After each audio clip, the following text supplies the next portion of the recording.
फुंकलय निवडणुकांचं रणशिंग, सर्वच पक्ष निवडणुकीच्या लढाईसाठी होणार दंग.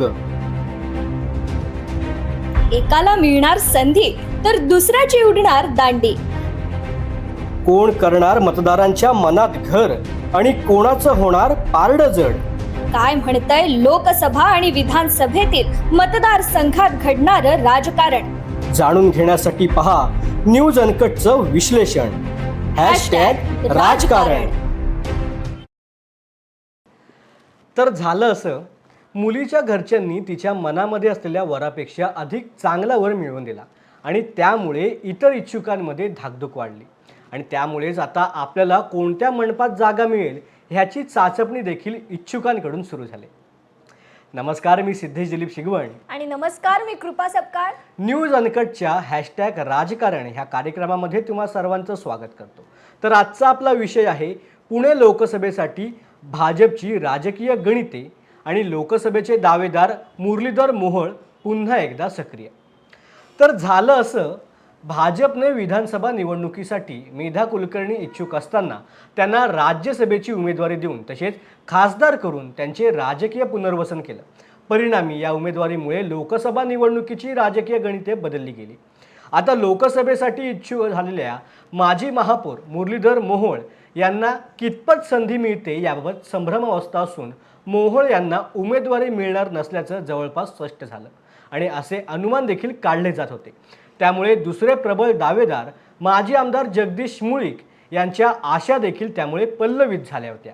एकतर मेधा कुलकर्णी यांना राज्यसभेची उमेदवारी मिळेल असे कुणालाही वाटले नव्हते, कारण 2019 रोजी मेधा कुलकर्णी यांचं विधानसभेचं तिकीट कापलं होतं आणि त्याऐवजी चंद्रकांत पाटील यांना तिकीट दिलं होतं. त्यामुळे अनेक ब्राह्मण मतदारांनी नाराजी व्यक्त केली होती. त्यातच कसबा मतदारसंघाच्या आमदार मुक्ता टिळक, खासदार गिरीश बापट यांच्या निधनानंतर भाजपचे ब्राह्मण समाजाला डावलल्याची टीका केली जात होती. मात्र कुलकर्णी यांना राज्यसभेवर खासदार करून भाजपने एक प्रकारे खेळीच केली आहे. राज्यसभेसाठी मेधा कुलकर्णी यांना खासदारकी दिल्याने भाजपकडून ब्राह्मण समाजावर अन्याय होतो अशी टीका आता कोणालाही करता येणार नाहीये. त्यातच आता अजून एक खेळी भाजपने केल्याचं पाहायला मिळतंय. पुणे लोकसभा निवडणूक प्रमुख तसेच सोलापूर निरीक्षक म्हणून भाजप पक्षाने मुरलीधर मोहोळ यांची नियुक्ती केल्यामुळे ते आता पुन्हा एकदा सक्रिय झाल्याचं पाहायला मिळतंय. एकतर यंदाच्या लोकसभा निवडणुकीसाठी पुण्यामधून भाजपमध्ये उमेदवारीसाठी इच्छुकांची तीव्र स्पर्धा आहे. भक्तिमय कार्यक्रमाची आखणी करून पक्षश्रेष्ठांच्या नजरेमध्ये आपणच कसे उजवे हे दाखवण्यासाठी रस्सीखेचही झाली.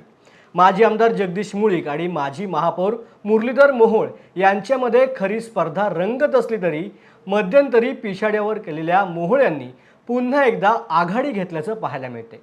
राज्य सरकारकडून 200 कोटींचा निधी पुण्याला मिळण्यासाठी मोहोळ यांनी पाठपुरावा केला आणि सरकारनेही तातडीने तो देण्याचा आदेश काढल्यामुळे मोहोळ यांना उपमुख्यमंत्री देवेंद्र फडणवीस यांची अनुकूलता असल्याची चर्चा राजकीय वर्तुळामध्ये पुन्हा एकदा सुरू झाली. त्यातच आता लोकसभा निवडणूक प्रमुख म्हणून भाजप पक्षाने मोहोळ यांना संधी दिल्यामुळे ते लोकसभा निवडणुकीसाठी चांगल्या प्रकारे सक्रिय झाल्याचं देखील आता पाहायला मिळतंय. पुण्यात 25 सप्टेंबर 2019ला ढगफुटी होऊन आंबील ओढ्याला पूर आला होता. वस्त्या, सोसायट्यांमध्ये पाणी शिरलं होतं. अनेक सोसायट्यांच्या सीमा भिंत पडल्या. 20 पेक्षा अधिक जणांचा यामध्ये बळी गेला होता. त्यानंतर महापालिकेने आंबील ओढ्याच्या दोन्ही बाजूने संरक्षण भिंतींसह नवीन पूल बांधण्याचं काम हाती घेतलं होतं. पण काही ठिकाणी काम करताना महापालिकेला तांत्रिक अडचणी निर्माण झाल्याने सीमा भिंत बांधता येत नव्हती. त्यामुळे राज्य सरकारने या कामासाठी 200 कोटी रुपयांचा निधी द्यावा असा प्रस्ताव दिला होता. विशेष म्हणजे कात्रज पासून ते नवी पेठ या दरम्यान आंबील ओढ्याच्या लगतच्या प्रभागातून भाजपचे 23 नगरसेवक निवडून आले होते. तसेच पर्वती विधानसभा व पुणे लोकसभा मतदारसंघात या भागाचा समावेश येतो. त्यामुळे ऐन लोकसभा निवडणुकीच्या तोंडावर राज्य सरकारने 200 कोटीचा निधी मंजूर करून राजकीय फायदा करून घेण्याचा प्रयत्न केला. हा निधी मिळावा यासाठी माजी महापौर मुरलीधर मोहोळ यांनी उपमुख्यमंत्री देवेंद्र फडणवीस यांच्याकडे पाठपुरावा केला होता. त्यातच राज्यसभा खासदार म्हणून माजी आमदार मेधा कुलकर्णी यांना पक्षश्रेष्ठींनी पसंती दिल्यामुळे कोथरूड विधानसभा मतदारसंघातून लोकसभेला उमेदवार नसेल यावर पक्षात शिक्कामोर्तब करण्यात आल्यामुळे तेव्हापासून लोकसभेचे प्रबळ दावेदार मोहोळ यांनी एक पाऊल मागे घेतल्याची चर्चा होती। त्यात दुसरे उमेदवार माजी आमदार जगदीश मुळीक यांनी मात्र पुणे लोकसभा मतदारसंघ पिंजून काढायला सुरुवात केली। त्यात शहराला कोणते प्रकल्प हवेत यासाठी मुळीक यांनी एक शिखर परिषदही घेतली होती। मात्र 5 वर्ष पालिकेवर एकहाती सत्ता तसेच आमदार आणि खासदारही भाजपचे असताना पुण्याचा विकास झाला की अधोगती यावरून वारंवार टीका टिप्पणी विरोधकांपासून सुरू झाली। त्यात आंबील ओढ्याला आलेल्या पुरामुळे भाजपच्या विकासावर प्रश्नचिन्ह उपस्थित करण्यात आले होते। त्यात मतदारांची तीव्र नाराजी वाढत असताना मोहोळ यांनी पाठपुरावा करून 200 कोटींचा निधी पालिकेला मिळवून दिला असला तरी राज्य सरकारकडून तातडीने यासाठी अनुकूलता दाखवल्याने उपमुख्यमंत्री देवेंद्र फडणवीस यांनी मुरलीधर मोहोळ यांना पुन्हा सक्रिय केल्याची चर्चा आता राजकीय वर्तुळात रंगतीये।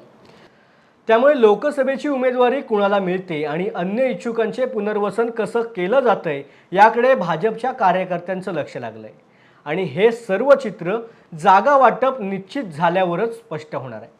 तुर्तास या विषयामध्ये आता इथेच थांबूया, पुन्हा भेटूया एका नवीन विषयासकट। तोपर्यंत पाहत रहा न्यूज अनकट।